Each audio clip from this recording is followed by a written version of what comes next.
The Americas are home to many impressive animals, but by far its two most impressive large cats are the Puma and the Jaguar. While cougars, also known as mountain lions or pumas, are usually associated with North America, jaguars in contrast are usually more associated with the South, but despite this, they actually share a lot of their range and habitat with each other. Because of this, it is inevitable that these two large cats will occasionally interact. So what happens when these two awesome apex predators meet up? Are they friends, enemies, or something a little more complicated? And most importantly, what happens when these two creatures do fight? Who usually comes out on top? Well, let's cue the overly dramatic intro and figure it out.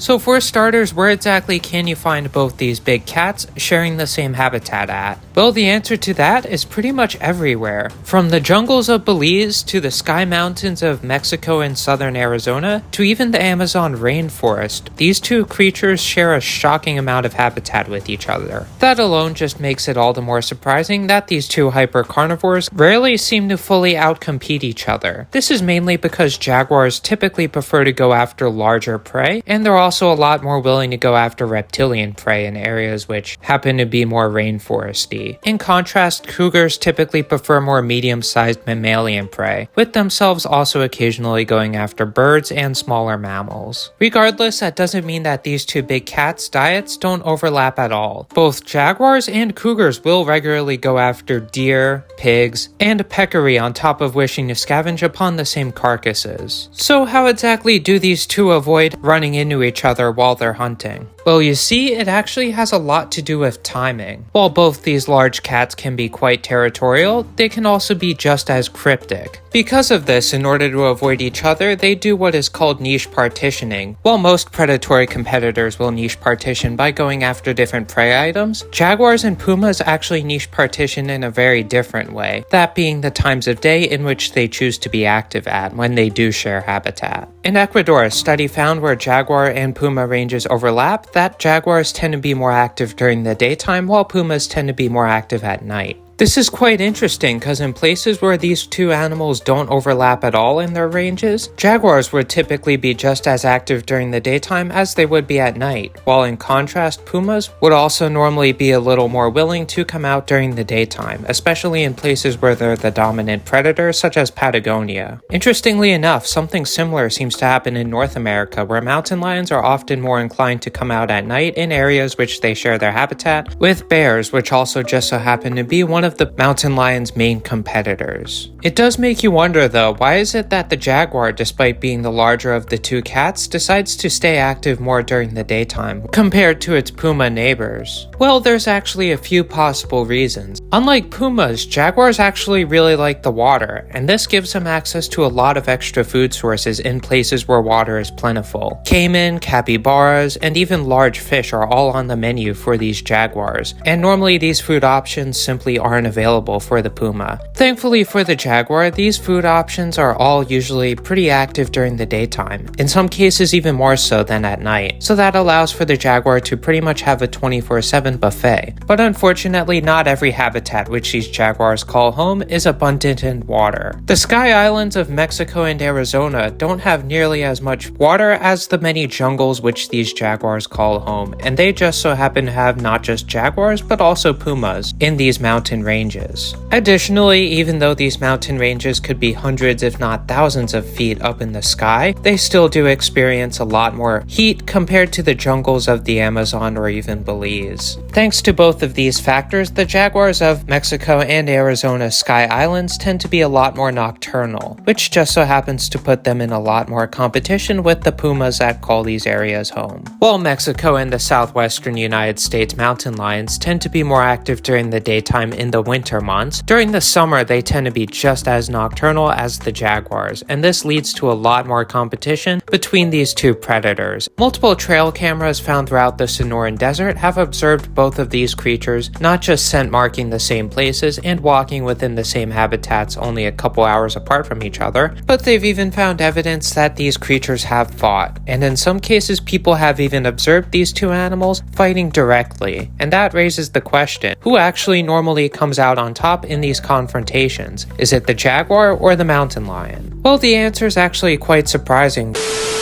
But first, if you're enjoying this video so far, a like, a subscribe, or pressing that little confusing hype button thingy would help so much, not just to boost my ego, but also to make me money, as YouTube is my main source of income, and I want to continue to make more videos like this in the future for you guys. So now let's get back to the real reason why you're watching this video. Overall, while confrontations between these two large cats are rare, they still do certainly happen, and occasionally result in all-out brawls. In northern Mexico, where the interaction between these two species occurs the most often, the jaguar typically has the size advantage, with themselves averaging out at about 150 to 250 pounds. The mountain lions of northern Mexico, for comparison, only get about 100 to 150 pounds on average. Interestingly enough though, both species do tend to get larger in areas where their ranges do not overlap, suggesting the fact that the competition between these two does result in smaller sizes for both species. Regardless, when it comes to these two creatures going into combat, the puma isn't entirely at a disadvantage. Cougars on average tend to be a lot more flexible and agile compared to jaguars. Even with their size disadvantage, reports of them winning fights with jaguars have occurred on multiple occasions, both in the wild and in captivity. Still, unfortunately for the cougar, this tends to be more of the exception than the normal. That isn't actually because of the jaguar's size, but rather its weaponry. Jaguars, on top of having significantly larger claws and teeth than the average cougar, also tend to have the strongest bite force of any big cat, at least in terms of PSI. Luckily for the jaguar, this weaponry advantage usually allows for them to win most confrontations when they do happen to fight really any sort of cat, especially pumas. That still doesn't always mean that the jaguar is the dominant species everywhere where these two creatures share habitat with each other. Pumas, cougars, mountain lions, whatever you want to call them, tend to adapt a lot more to urban life compared to jaguars. While jaguars almost always avoid civilization, pumas oftentimes go directly into it. This in many cases has not just allowed for amazing photos like these to occur, but it's also allowed for the pumas to access a whole new slew of prey sources that come directly from us. It has also allowed for these pumas to avoid competition with other predators that tend not to adapt as well to urban life, including jaguars. As stated before, pumas on average tend to be the most successful in the northernmost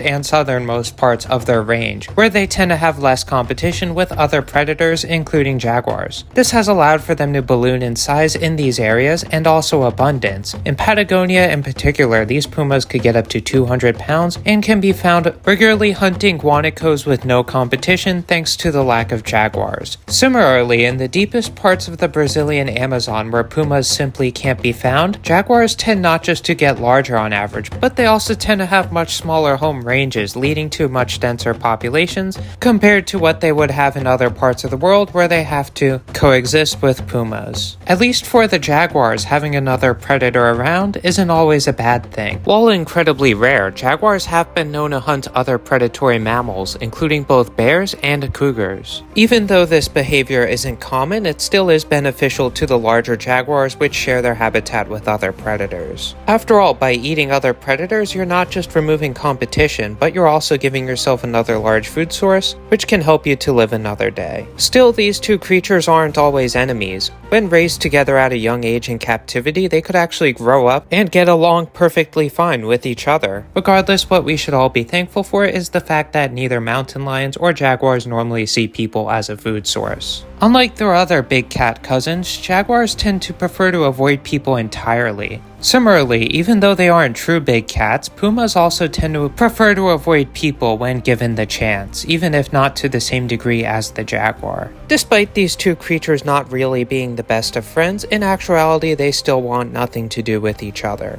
Unfortunately, due to habitat loss, human-wildlife conflicts with both the jaguar and the puma are becoming increasingly common across both their ranges. This has not just led to more people having to deal with both these large cats, but also these these large cats coming into more conflicts with each other as they no longer have the same amount of habitat that they would have had only 100 years ago. Hopefully through videos like these we could help to spread more awareness about not just how amazing both these large cats are, but also how much we need to protect them for future generations to come. Now with that being said, if you enjoyed this video, please feel free to like and subscribe because I try to make animal mini documentaries every single week. So please help me out in any way you can, and hopefully by doing that I'll be able to see you, and maybe if I'm lucky even one of these large cats in the wild in the future. But in the meantime, goodbye.